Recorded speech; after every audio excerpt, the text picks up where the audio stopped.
through all things conversation history and insights in the AI Assistant Builder. You can either start by creating a new assistant or editing an existing one. And that's what I'm going to do today. So I'm going to go over and press edit.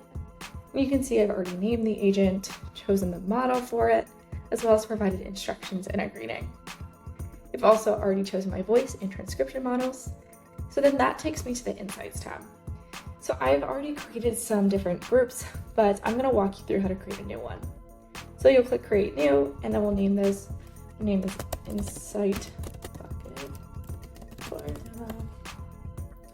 And then you can either select insights that you've already previously configured, or you can add a new one.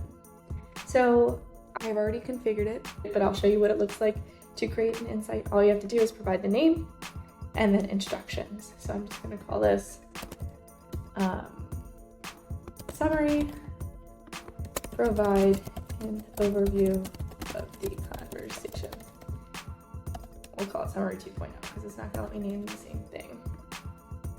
And then I'm also going to choose the sentiment analysis that I have already configured. So then we can press save. And from there, it'll automatically select that insight group. Then press save.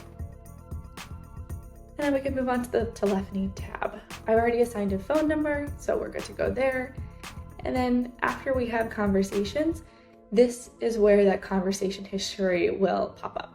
So I've had some conversations today, and again, just as a reminder, to test your assistant, just go to the telephony tab, press the test assistant button, and then call your assistant, and then you can directly have a conversation within this interface.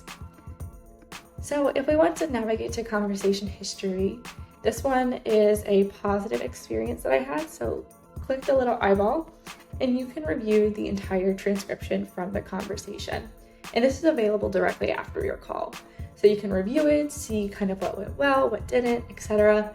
And then those insights that you had selected, such as a sentiment analysis in the summary, are provided just as a quick overview of the conversation. So that's how simple it is. I hope you start to kind of play around with our AI assistants and explore what you can do.